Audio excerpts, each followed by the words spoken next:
Баршаңызға сәлем. Менің каналыма қош келдіңіздер. Бүгін пирог пісіреміз. Керегі 3 жұмыртқа, жарты стакандай қанат, 100-150 грамм. Чай қасықпен жарты қасықтай тұз,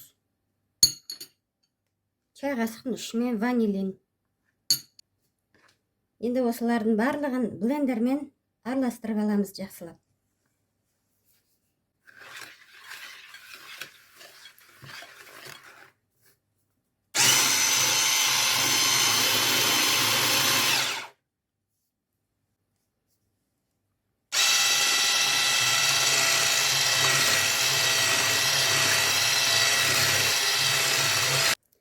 Қанты ергенше 1-2 минуттай өстіп араластырып аламыз.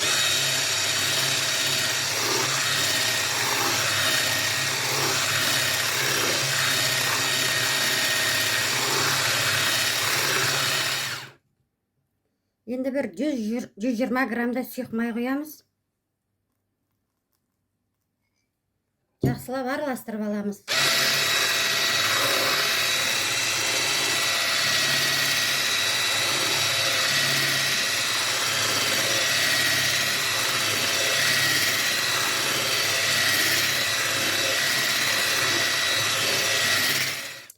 Енді мына 200 граммдық стаканмен 1 стакандай ұн саламыз.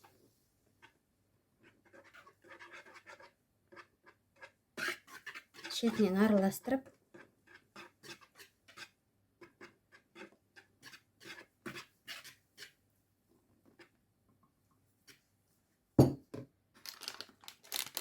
разрыхлительден чай қасықпен осылай толтырып, 1 қасық разрыхлитель саламыз. Енді жақсылап араластырып аламыз.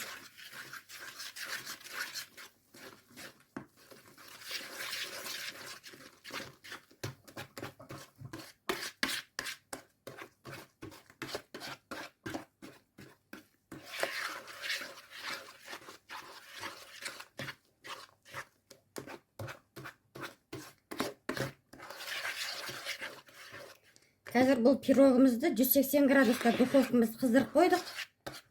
1,5 сағатқа пісіріп аламыз. Енді мына ыдысымыздың астына қағаз салдым. Енді шет-шетіне кішкене май жағып алайын.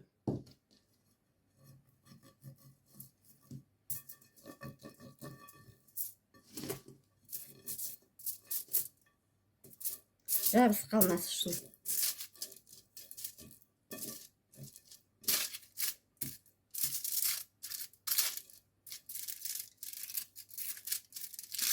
Астына да кішкене жағым. Неке құрмет көрермендер, осылай астына да шет-шетіне де өстіп сливочный майдан, маргарин болсын осылай жағып аласыздар. Сұйық май болса да бола береді. Енді осы дайын тестамыздың жартысын құямыз.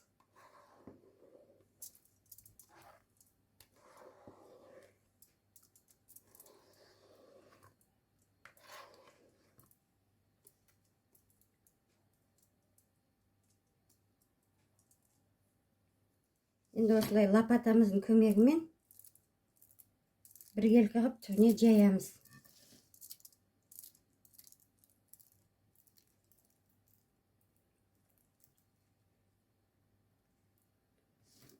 Құрметті көрермендер, мен каналыма тіркеліп кетіңіздер. Лайк басып, комментарий жазып.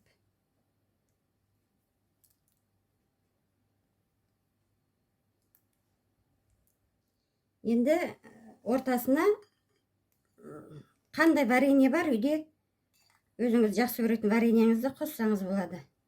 Мен ежевиканың вареньесінен біраз қосайын деп тұрмын. Көп емес, әр жеріне.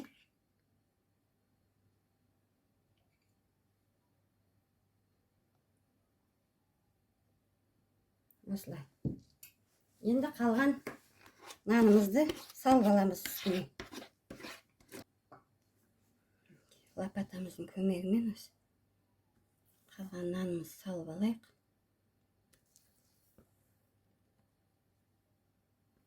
Тегістеп бетіне жайып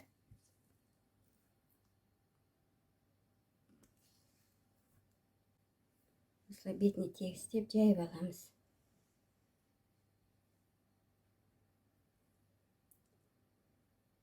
Духовкамызды қыздырып қойдық. Қазір духовкамызға пісіріп аламыз.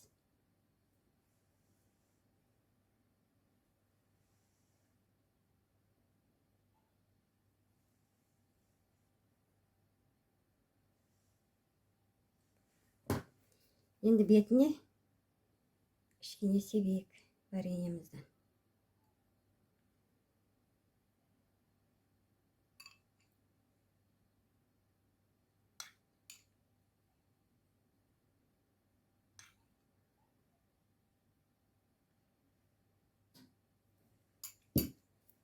Мінекей енді 180 градусқа духовкаға жарты сағат пісіріп аламыз. Мінекей құрметті көрермендер, пирогымыз дайын болды. Жарты сағатта пісті.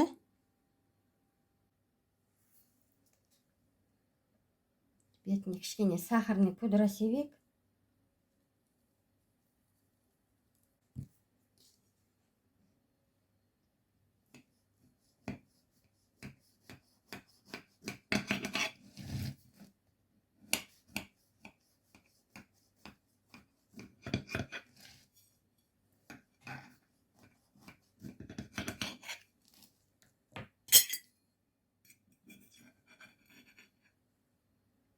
Мінекей құрметті көрермендер, пирогымыз өте керемет болыпты. Осылай дайындап көріңіздер.